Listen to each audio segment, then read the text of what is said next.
రాష్ట్ర అధ్యక్షుడిని పదవితో నేను ఉన్నాను. అయితే ఇప్పుడు మన వేదిక మీద ఉన్న పెద్దల జాగృతులు ఎంతో అనుభవంతో చాలా సీనియర్లు మాట్లాడుతూ నిన్న జరిగిన దానికోసం ఈ ప్రెస్ మీట్ పెడుతున్నాం. అయితే ఈ ప్రెస్ మీట్లో మేము మాట్లాడాల్సింది ఏంటంటే మేము కొత్తగా చెప్పాల్సింది అవసరం లేదు. వాళ్ళు మాట్లాడిన మూడు మాటలు నేను మాట్లాడాలనుకుంటున్నాను.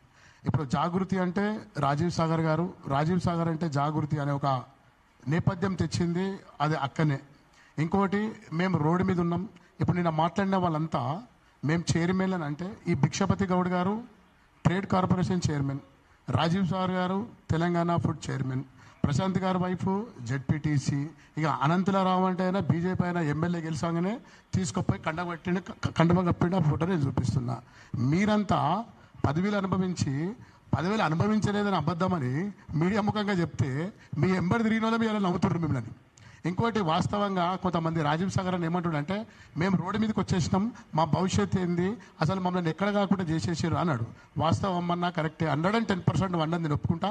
నువ్వు రోడ్డు మీదకి వచ్చేసినావు, జీవీకే పక్కకు పుమా బిల్డింగ్ జూబ్లీ హిల్స్కి వచ్చి ఎంత పెద్ద ఫ్లాట్లు ఉన్నావో అది మాత్రం రోడ్డు మీదకి వచ్చినావు. వాస్తవం, నేను మీతో ఉన్నా, నేను నీ కార్యకర్తని, మేము కార్యకర్తలము. మేము కూడా ఇప్పుడు నువ్వు అక్కడైతే ఎట్లా ప్రశ్నిస్తున్నావో నేను మీడియా ముఖంగా నేను నిన్ను ప్రశ్నిస్తున్నా. నీ ఎంబడున్న కార్యకర్తలు, నీ ఎంబడి తిరిగిన ఫాలోవర్లను నువ్వేం చేసినావు? అసలు అక్కని కలవనిచ్చినవా?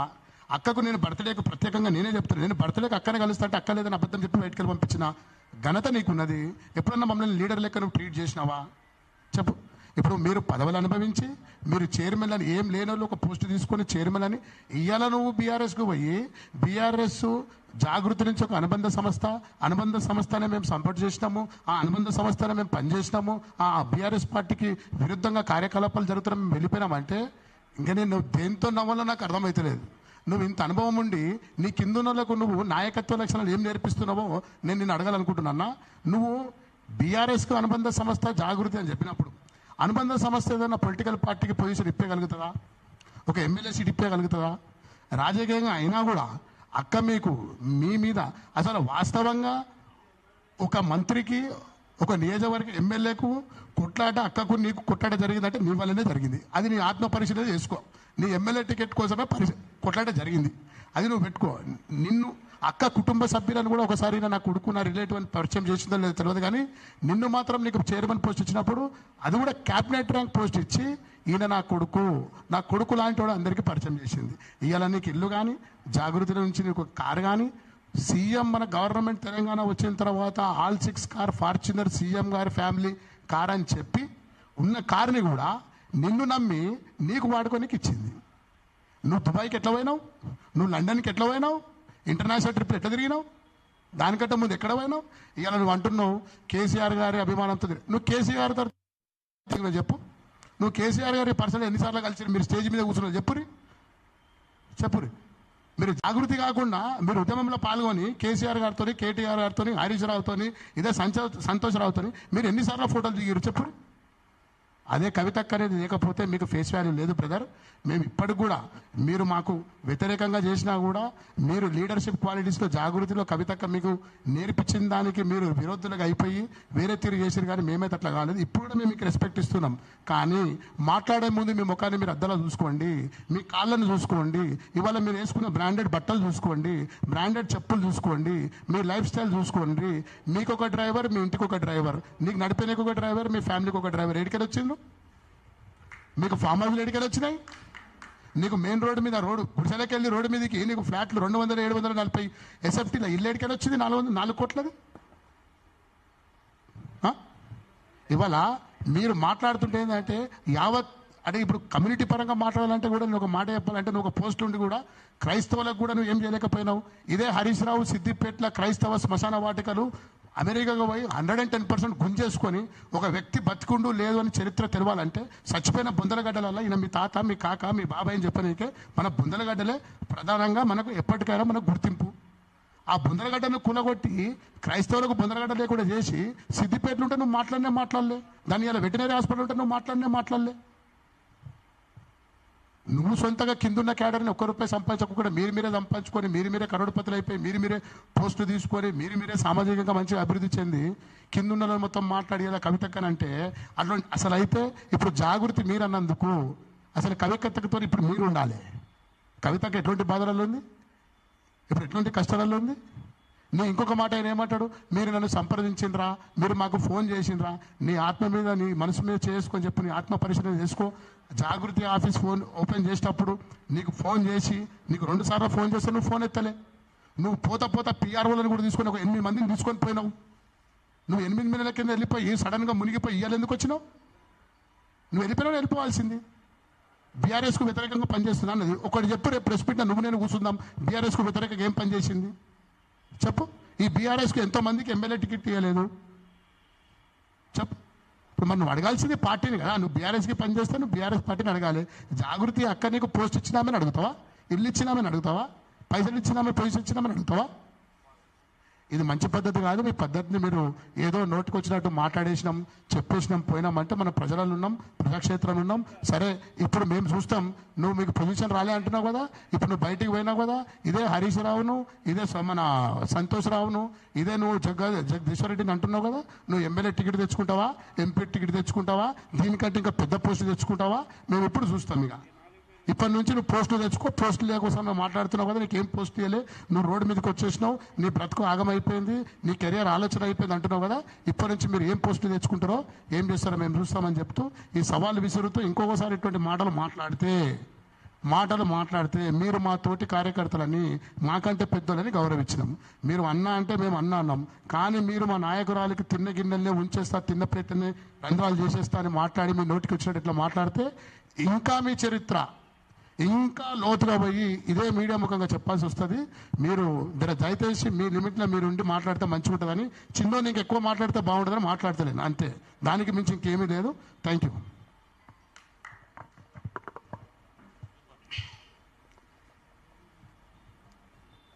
నా పేరు దండమానందం, తెలంగాణ జాగృతి హైదరాబాద్ జిల్లా స్పోక్స్ పర్సన్. అదేవిధంగా ఇప్పుడు జరిగేటువంటి కార్యక్రమం ఏంటంటే బాధాకరం, విచారకరం. ఎందుకంటే ఈరోజు సోమాజిగూడ ప్రెస్ క్లబ్లో ఈ మీటింగ్ పెట్టడం అనేది కొంచెం బాధాకరం, విచారకరం. ఎందుకంటే ఇవాళ కవితక్క గారి మీద నిన్న కొంతమంది రాజీవ్ సాగరు, అదేవిధంగా అనంతుల ప్రశాంత్, మఠం భిక్షపతి, ప్రసుల చరణ్, వీళ్ళందరూ రోడ్డున పడ్డమని మాట్లాడుతున్నటువంటి మాటలు రోడ్డున పడడం కాదు, మీరు బాగుపడి బయటపడ్డారు. ఇలా మీరు ఏదైతే అనుభవిస్తున్నారో మీరు తినే అటువంటి తిండి పైన, మెతుకు పైన కవితక్క అనే పేరు రాసి ఉంటుంది. గుర్తుపెట్టుకోండి. మీరు ఏం చేసినా, మీరు ఏ విషయం చెప్పినా కవితక్క అనే, మీరు ప్రతి తినేటువంటి మెతుకు పైన కవితక్క అనే పేరు ఉంటుంది అని ఆలోచించుకొని మాట్లాడాలి. అంతో కొంత బాగుపడ్డది మీరే.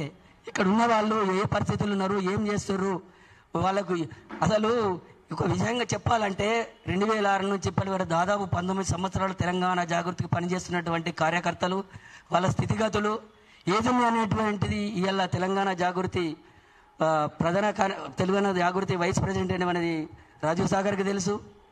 రాజీవ్ సాగర్ గారికి చైర్మన్ ఎట్లా వచ్చింది తెలుసు. కవితక్క లేకపోతే మీకు చైర్మన్ ఎట్లా వస్తుండే.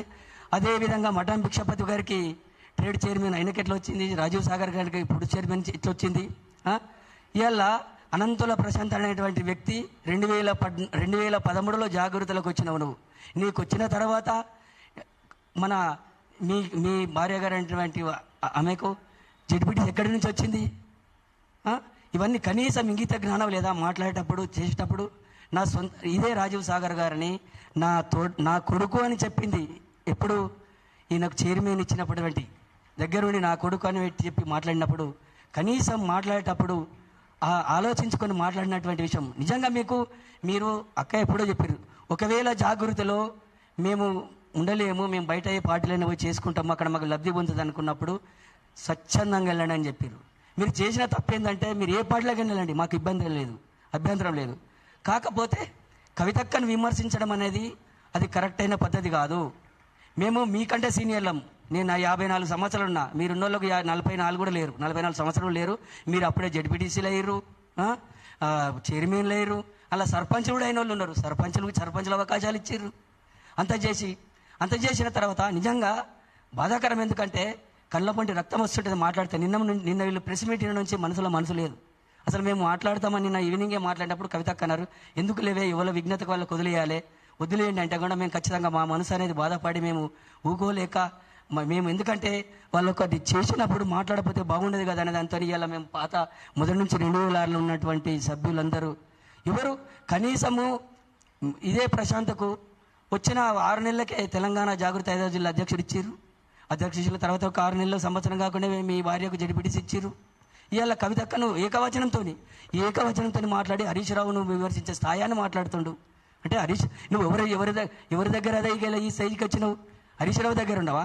కేసీఆర్ గారి ముఖం చూసి మేము ఇలా పార్టీలో పనిచేస్తున్నామన్నారు. కేసీఆర్ మిమ్మల్ని గుర్తుపట్టిండా కవితక్కన? లేకపోతే కవితక్క కార్ల మిమ్మల్ని తీసుకుపోయి నాన్న డాడీ పలాని రాజీవ్ సాగరు, పలాని ప్రశాంత్, పలాని భిక్షపతి, పలాని చరణు అని పరిచయం చేయించి మీకు ఉన్నతమైన స్థానాలు ఇచ్చి పదవులు ఇచ్చిన తర్వాత మీరు నిజంగా ఏ కోణం నుంచి ఆలోచించి మీరు మాట్లాడుతున్నారు? ఇది పద్ధత కరెక్ట్ కాదు కదా. ఇప్పటికైనా మీరు ఆత్మవిమర్శన చేసుకోవాలి. కవితక్క మీద మాట్లాడడం అనేది నిజంగా బాధాకరం. ఇది మీరు ఇంకా ప్రెస్ మీట్ పెట్టి మాట్లాడడం అనేది ఇంకా చాలా బాధాకరమైన విషయము. అందుకే చెప్తున్నాము, ఇట్లాంటి అవాకులు చేవాకులు పేల్చే ముందు జాగ్రత్తగా వాళ్ళు దగ్గర పెట్టుకొని మాట్లాడుని. ఇక్కడ ఉన్న వాళ్ళందరూ ఏదో మామూలు చిన్న పిల్లగాళ్ళు కాదు, చెడ్డి దొరుకుంటోళ్ళు కాదు. తెలంగాణ ఉద్యమం 2001 కేసీఆర్ గారితో పనిచేసినాము. తర్వాత అక్క కోరిక మేరకు మేము 2006లో జాగృతిలో పనిచేసినాము. మొన్న జరిగినటువంటి దాడి చాలా జాగృతి మీదే. మరి తీన్మారు మల్లన్న ఆ వాక్యాలు అనకూడదు, ఆ దరిద్రమైన వాక్యాలు, కానీ తీన్మారు మల్లన్న ఆ మాట్లాడినటువంటి మాటలను మీరు కనీసం ఖండించిర్రా? మీకెంత తోడబెట్టిన అక్కలాగా మా అక్క అన్నారు, మీరు తోడబెట్టిన తమ్ముళ్ళలాగా చూసుకున్నారు. ఏం చేశారు? అదేవిధంగా వీళ్ళు మమ్మల్ని పిలవలేదు, మాట్లాడలేదు అంటారు కదా. ఇదే జూన్ 1 రోజు తెలంగాణ జాగృతి ఆఫీస్ ఓపెన్ అయినప్పుడు నవీనాచార్య గారి ప్రధాన కార్యదర్శి నవీనాచార్య అంటే వీళ్ళందరికీ పేరున ఫోన్ పెట్టి పిలిచి అందరికీ ఫోన్ చేసి పిలిచి మాట్లాడింది. అప్పుడే డిసైడ్ అయింది కవితక్క, ఏదోదైతే జాగృతి ఆఫీస్ ఓపెన్ అయిన రోజు వచ్చిన వాళ్ళు నా వాళ్ళు ఎవరైతే రాలో వాళ్ళు ఆ రోజు నాకు దూరం అయినారని ఆ రోజు నుంచే 7 నెలల కింద మేము దూరం పెట్టింది. ఇవాళ మీరు జాగృతికి రాజీనామా చేయడం ఏంది? అసలు తెలంగాణ జాగృతి అనేది 5 సంవత్సరాలు కమిటీ డిజాల్ అయ్యి ఇప్పుడు మీరు జాగృతికి రాజీనామా ఎక్కడికి చేస్తారు? మీరు ఎక్కడికి అవుతారు? కనీసం మాట్లాడేటప్పుడు ఇంగిత జ్ఞానం ఉండాలి, మాట్లాడేటప్పుడు ఆలోచించాలి. మనం ఎక్కడైనా కానీ తిన్న ప్లేట్లను ఉంచవద్దు. ఇలా మనం బతుకుతున్నామంటే చేస్తున్నామంటే ఇలా మా సాదాబాదాలు ఇక్కడ ఉన్నటువంటి వాళ్ళు నిజంగా చెప్తే మీరు ఆశ్చర్యపోతారు. మా స్థితిగతులు ఏమున్నాయి, మేము ఇట్లునే అయినా ఇలా మేము కవితక్క ఎంబడే తిరుగుతున్నాం కదా. అంటే మా కవితక్క ఏం చేయలేదని కాదు, ఒక కవితక్క ఎంబడి ఎందుకు కంకణం కట్టుకొని పనిచేస్తున్నాం అంటే చావైనా బతుకైనా రేవైనా ఏదైనా కడ వరకు కవితక్కతోనే, కట్టే కాల వరకు కవితక్కతోనేనండి. శబదం చేసి కవితక్కతోనే ఉన్నాము, ఎప్పటికైనా కవితక్కతోనే ఉంటాము. అది గుర్తుపెట్టుకోవాలి. ఎందుకంటే ఈ అవకాశం ఇచ్చిన పెద్దలందరికీ నాకు పేరు నమస్కారం చేస్తూ, ఇంకోటి ప్రింట్ మీడియా అదేవిధంగా ఎలక్ట్రానిక్ మీడియాకు ధన్యవాదాలు తెలుపుతూ ఈ అవకాశం ఇచ్చిన అందరికీ నాకు జై జాగృతి, జై కవితక్క. ఎప్పటికైనా మేము కవితక్కతోనే ఉంటాము.